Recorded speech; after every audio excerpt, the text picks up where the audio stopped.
this spotter view, or like this macro fundamental, is going to be sort of an extension of the previous awareness one. It's going to be part 2. I'm going to be going more into sort of like how maps like takes, like map space is sort of like really important for you to understand, and how like based off map space and like being aware of certain things, there's advantages and disadvantages, and sort of how to take that information that you're seeing from the map, or what the enemy team is doing based off the map, and sort of how to have like actions based off that. Okay, so come on, awareness part 2. So we want to sort of look at, like, the first thing I want to talk about, right, is sort of rotations. And this is something I think that is really, really, really, really important for you to understand, when sometimes it's going to be difficult for you to rotate based off like the enemy comp. For example, if the enemy comp has, like, let's say, your team wants to rotate, and the enemy has, let's say, Ball, Zarya, Echo, Tracer, Mercy, and then they can, Honor, Zen, whatever, right? And that comp very much plays to hit one area, or what I like to call a kill box, right? And, hit it hard. And normally that'll happen when a team is rotating, right? So having the awareness to sort of understand, hey, the enemy team, right, plays a composition that is going to punish me when I rotate. So to understand this and sort of counter it, right, and that you're going to do this, you need to, for the first thing you need to do is you need to sort of like scout. You need to look for threats, which you talked about in the first video, right? You need to, try and check for threats. Okay, second thing, right, and this is sort of funny, the way I look at it is, when you're walking up and going through a choke, right, don't just walk up and then turn right? Like, when you're walking up, look left and make sure no one's hiding like in the left corner, look right? And I'll give you a very simple example of this, right? There's a lot of times, when you're going in this area here, and people rotate and go here, or they even go here, and they never actually they never check this corner right here. I'd say tracers set up here about 33% of the time. And this is very, very easy to scout. All you need to do is literally walk up, look left, and then look right? And what I'd say is, if you're walking up and you've already seen this area, right, or like probably this area in particular, then, you can look at the threat, which is the threatening area, which is the left side first, then you can look right. Greetings. And that'll sort of like help you, right? Maybe you catch someone out that's like out of, an enemy out of position that maybe could have pulsed you or done something, immediately force them out, and it'll make it harder for them to engage on you. So the concept of, check both ways, which is obviously left and right, before you cross. Whoops. You cross. And I want to emphasize, by the way, right, this is a choke, right? You're pushing through a choke into open area. Excuse me. But you're pushing through open space, right? And you're pushing through a choke and into open space where the enemy team could hit you, and this is what I'd call a kill box. I'm not gonna go too much into what a kill box is and how it's defined, but that's a kill box, so you need to be careful. So the next thing, right, and this is just awareness of maps, right, is the concept of sort of just being straight up aware of like common enemy flank routes, right? So for instance, if we were to look at this map, right, and maybe you're defending a very common flank route, right? Let's say your team is like playing over here, right? Team, we'll just, where's the back? Should I go? Your team is playing here, and like everyone's sort of behind, and maybe like your supports are over there, right? The enemy team is maybe playing over here, right? And you guys are fighting. There's a very common flank route that someone can go, like a Kree or someone, and come this way. So maybe the backline should just be aware. Hey, it's a very common flank route. So maybe when you're reloading, just constantly maybe just check this flank route, right? Another common flank route also that could maybe happen is this one over here. right? Just someone comes sneaks all the way around here, comes like that, right? So just sort of just being aware, like, you know, like every once in a while, just sort of just check and see, right? Because if you're able to catch someone out really early when they're coming from these flank routes, you could force them out and they don't do anything. But if you don't like notice them when they come, then they can be an immediate threat to you or a threat to your team. Also, you can position around the flanks and whatnot. Okay, so now this is a bit more involved, this next topic. And this is where getting into a little bit more higher level awareness comes into fact, because you have to have really good game sense to first. You have to have good game sense to be able to detect it, right? And then you know, you go from there. So based off or based on how the enemy is positioning, you know, first of all, like what are they doing? What are they going to do? Or you could also ask is, you know, what area are they like threatening?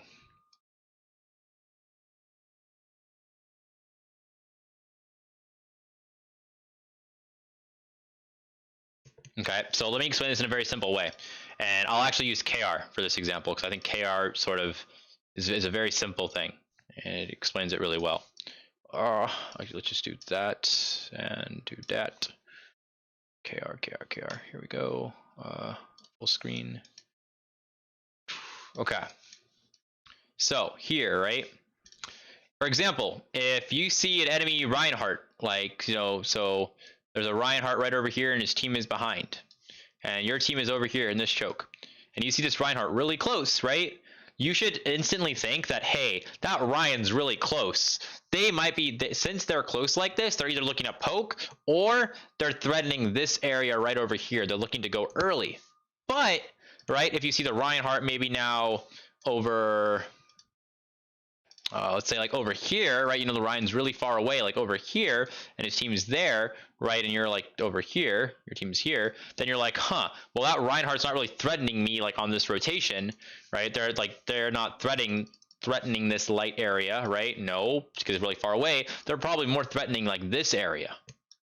So then you can be like, okay, he's further away, so I'm not as worried, right? Obviously, in, you know, Brawl and, you know, whatnot, there are other threats that you saw in the first video. So the next question is, okay, you know, if the Ryan's there, maybe, you know, where's everyone else? Where's the Reaper? Like, let me. That's a bad color. So like, is the Reaper, you know, with the Reinhardt, like, is the Reaper hiding over here, right? Maybe if the Reaper is hiding over there, maybe the Ryan's gonna come through hotel and push like that, right? But sort of have this sort of basic understanding of, oh, this Reinhardt's close, he's looking to hit us early. Oh, the Reinhardt's far, they're probably not hitting us early, right? They're further away, they're threatening, they're looking to push into or threatening an area that's further away.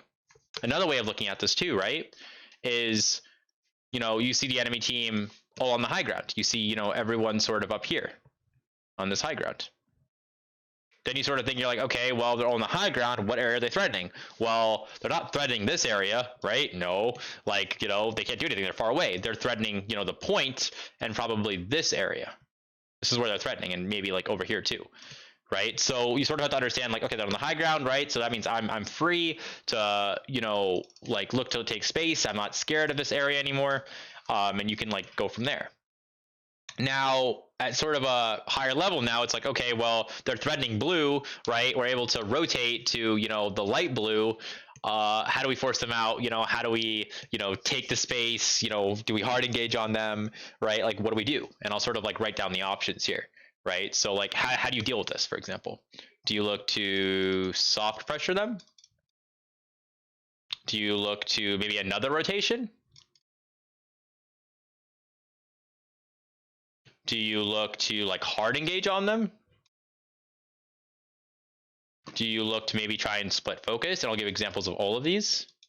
Split focus, right? Or maybe like, you know, do something else. So for example, soft pressure, maybe, you know, if you have a composition which can essentially, let's use orange, which can essentially maybe like double bubble. Like you can jump on them on the high ground here, like, and sort of bubble these guys off, right, and soft pressure them and allow your team maybe to like rotate to high ground, or maybe rotate to force point. You wouldn't really want to force point like that. You'd probably want to come over here and force point like that, so you've got a better LOS. but maybe something like that. That's soft pressuring. Do you do another rotation? Like for instance, maybe you try and rotate and come over here and pressure them that way, which could work. So you take this high ground, you pressure them here, or maybe you rotate like this and you force point. Maybe you hard engage on them. So you're like, you know what, they're on the high ground, so we're going to look to hard engage. So we're going to look to rotate, go high ground and then push them from high ground. Or maybe you split focus. Maybe you look to go high ground and push them, but then you put your tracer on point. So then they're forced to look at the enemy team is forced to look at point, but also look at you, and that can be difficult, right? So sort of like the awareness of what are your options, right? But even before that, right? Even before we even sort of like look at that, it's sort of this idea of what are they going to do? What area are they threatening? And then from there, how do I go about dealing with that?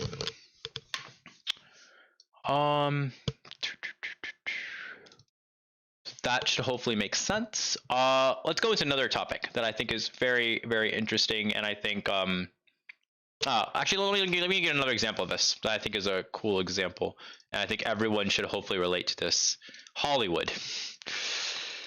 Most payload maps on second points are awful because of how high ground is structured, right? It's just absolutely terrible. For instance, right, the enemy team could have it's a little hard to see here, but this is the high ground. The enemy team could have this high ground and this high ground, right? And if they have both these high grounds, right, they're threatening a lot. Like they're threatening all of this space. They're threatening technically even over here too, right? So they're threatening a lot of space, right? So then it's like, okay, obviously they're on the high ground. They're not gonna engage, like over here, right? They're not going to engage like in here, especially if they've got people over here, right? The people over here, they're not going to engage this early. It's a bit wonky. I mean, they could if they really want to, but it's a bit weird, right? Like they wouldn't engage in here. They wouldn't engage so close. So that you can walk up a little bit. Now, obviously, the question is, right, how are you going to deal with them when they're on the high ground? And obviously, there's a lot of ways we talked about before, right? You can maybe try and push cart. You could try and split focus by maybe, sending, for instance, maybe like a Nano Winston on like over here to deal with maybe their backline, like their Ana and Brig, and then the rest of your team could run up the escalator and harden maybe like a rally into the people up here and like kill these people. Winston drops off, and then after that maybe you look to make cross or pressure the enemy team on their high ground. So you could do split focus. You could like all together maybe go up and like push. You could have your tracer force point, and you could soft pressure the high ground. There's like a whole bunch of different options, right? But it's sort of like understanding what those options are and how they're applicable. Next thing, which is one of my actually like a really topic that I think means a lot to me, because I think it's a lot of people don't really take this into account, right, in terms of like map awareness, is payload positioning.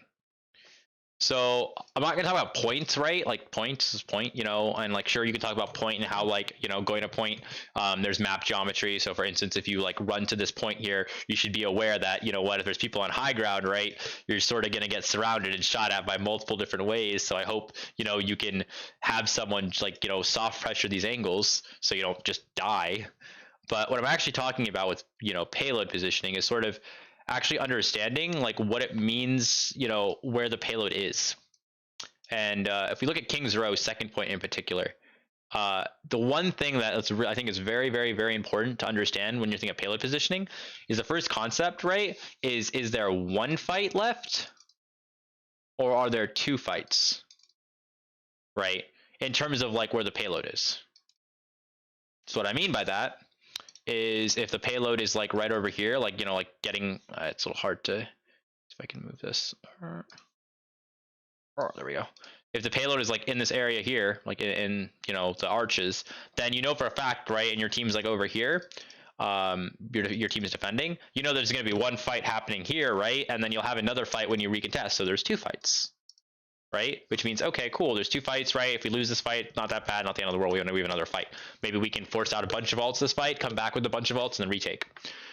The other way of looking at it too, right, is is the payload, if the payload's like right around, it's like this area right around here-ish, right, then that's one fight. Like once the payload's here, right, if you lose the fight, then your teams may be playing over here, right, this is the only fight you have. So if you lose this, they will cap, right? So you sort of need to understand, right? Sometimes like, hey, this is an important fight, right? Like if we lose this fight, then they're gonna cap.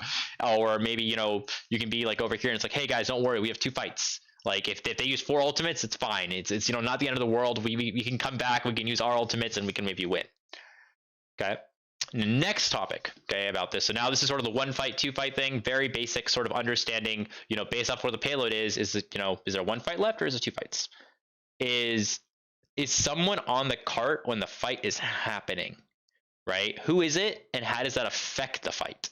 The amount of times I've actually seen teams fight and that the team doesn't actually realize that it's a 6v5 and take it as a 6v5 is absolutely crazy, right? I think it's like this is a situation that most teams should be familiar with, where you know the cart's over here and there's like, you know, maybe like an on the cart, and the rest of red team is like, you know, all the way up here, right? Like a bunch of people. Let's not use this lab. I'm just gonna like to do this. Like a bunch of people, 4, 5 people, and blue team is like over here with like 6 people, right? And then blue team is like scared. You know, they're like, oh man, the enemy team's got this corner, right? Like, you know, we need to be scared. But it's like, wait a minute. If you look at like the top part of the map, right? Like, you know, enemy team is moving cart. There's a 1 on there, right? Why not push these guys? You know, the Ana can't even help them right now. If you hard engage them, you're taking a 6v5, right? Sometimes it might even be 2 people on there. And then it's like, okay, well, now you got a 6v4, right? It's like a very simple awareness thing that if you just see, right, it can completely change, like, you know, how fights take out. Okay. Something else that I'll mention, right, that happens a lot, and I think, in my opinion, what makes really good Overwatch teams, and I'll mention it, is a little off topic, but there's 2 things, right, that I think really makes really good Overwatch teams, is winning fights where you're down alts, right? I call those winning losable fights. And the next thing is being able to retake, like literally retake. So what I mean by retake is, or retake space, let's clear all of this, is this. So, you know, your team is pushing back in, right? The card is maybe like over here. Let's say it's let's put it a little bit further away. Let's put it over. Let's put it over here. Okay. And the enemy team is like holding here. Okay. And like this is an example of retaking. Like you have to push back into them, right? And it's difficult because they're set up, and you know they control all this space. So you're gonna have to like fight them to force them out or kill them, and then maybe you get value, right? So like if you can do retakes really well, right, that's great. Like that's really impressive because it's hard, especially if you're down alt economy. It's even harder, right? Because you're winning a losable fight not just because of alts, but also because you're retaking. So now this next concept, right, is this concept of, you know, what we sort of talked about, right, is like someone's on cart and a fight's happening. Let's say, you know, you're retaking here and, you know, there's a person on the cart, right? And the enemy team is holding close. Well, you know, again, you should immediately realize, hey, wait a minute, there's a person on cart, we're retaking, you know, this is a 6v5. We should try and go really aggressive and maybe try and like take the fight fast before this person on cart helps them and get a value out of it, right? And then thinking about who it is, right? Like maybe, you know, again, it's an Ana. Whoops. Ooh, that hurt. Whoops. Maybe it's an Ana, right? And if it's an Ana, that means they're down like a lot of heals. If they're down a lot of heals, right, then technically, you know, if you have more heals than them, you can do a lot more damage and it'll be harder for them to sustain. If it's maybe like, let's say a D.Va, right, then that means there's less frontline pressure, so you can maybe try and blow up the Reinhardt, right? So based off who's on part, right, you can sort of like take the fight a different way. And then the last thing, right, I sort of want to mention about like the payload positioning is another thing that I think people don't fully understand is the actual distance where it's at related to cap. So what I mean by this is there's a very big difference, right? Let's say again you're trying to retake, and the enemy team is payload. We'll do blue as 1. Like, you know, the payload's over here. This is why is this happening? That shouldn't be happening. I am very sorry. I think I'm pressing the wrong button on my mouse and it's just going back by accident. Oops. Okay. So, for the 3rd time, and hopefully it won't happen again, you're retaking and the enemy team's payload is over here, right? This is X1, right? I'll also say there's like maybe like, you know, payload over here now, and that's like X2. Okay, your team is roughly like in this area. Okay, in this area. Enemy team is holding over here. Whoops. Enemy team is holding like over here. Stop. In both these situations, enemy team is holding over here. Now, if you're looking at the X1 situation, right, the biggest thing to realize is there's a lot of time. There is a lot of time. So you don't need to rush to cart, right? You could take a second to be like, okay, is there anyone high ground? Is there anyone over here? Is there someone, you know, flanking this area over here? Right? Like you can like take a second to sort of, you know, understand like what's going on. And like you could even play to like you can play to scout like flankers. You could play to set up yourself, right? Maybe your Kree wants to go on like a really cool flank, like he wants to like come through here, right? And then like, you know, like come over here and like start off angling, right?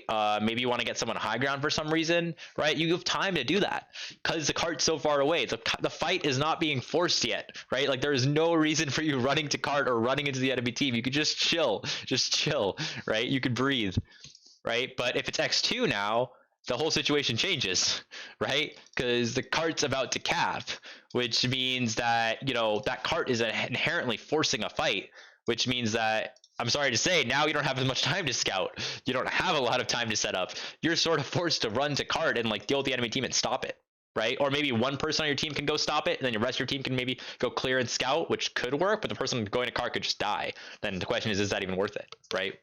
And obviously the attacking team in, you know, X2 situation, they can use this to their advantage. They can be like, haha, they're going to be forced to go to cart. So on, you know, because of this, I'm going to go on this crazy flank and hide someone over here, right? So as soon as they go forward, this person's like, this Reaper's going to go behind them and like, you know, 2-tap their BAP or something, right? And that's like them being smart. But just this concept of understanding that, hey, the payload's actually somewhat far away, I can actually go set up, right? And I'll give like another example of this because this is something, again, I'm sort of passionate about and I think is important. Like Dorado's second, right? The amount of times I see people, right? Like if the cart's over here, again, we'll call this X1, right? Versus X2. On X1, I'll see so many people will be like, hey, we need to run over here and run over here, right? Like literally run to the cart and start stopping it. Instead of saying, hey, that cart's really far away. You know what? Let's let them be low ground. Let's actually go take this high ground here, maybe. You know, put some people here, put our backline here, put our tanks here, and then like let them be low ground and then start shooting them from above. And then, you know, maybe our Winston can drop and like contest, or our Tracer can drop and contest, and it'll be fine, right? If it's an X1 situation, you don't have to run to cart. Like take the important spaces on the map, right? Set up, get value. If it's X2, yeah, you're sort of screwed. Like, you know, you got to go to cart now, right? You can send one person and maybe some people can go set up, but it's difficult. Okay. Another quick topic. Another quick topic is C9ing. And this also comes to awareness and listening, right? And I think, you know, it's something that it's awareness, listening, and also trust, I'd say. If someone on your team, you know, just says, you know, I got card or all anchor, right? Then trust that person. Because in my time, I've seen a lot of people, right? Like, you know, like this is that blue team. Team 1, they're pushing cart, right? Team 2, you know, they're retaking. In my time, I've just seen a lot of people like say like, oh, you know, I'm gonna touch Chartist Creature, I got it, I'll anchor, right? And then you all of a sudden see 3 people like running to cart, right? Instead of, again, like going to like go take the high ground or go taking angles and then look to like, you know, like pinch or the enemy team was on low ground. So, you know, if you know, like, you know, you're in a situation where C9s could happen and your Tracer or someone says, you know, I got cart, don't worry about it, trust them, right? Don't go waste your life, right? Go look to get value instead. Okay. The last topic. And it's just sort of with awareness, but sort of not. But so I'm talking about payload a lot, I'm just going to sort of like include it. And because I know it's something that people ask me all the time. And it's about like, you know, who pushes payload, right? And like, you know, do you need to push payload is another thing I'll also add, right? And the first thing I'm going to ask is like, do you need to push payload, right? And it depends on the comp.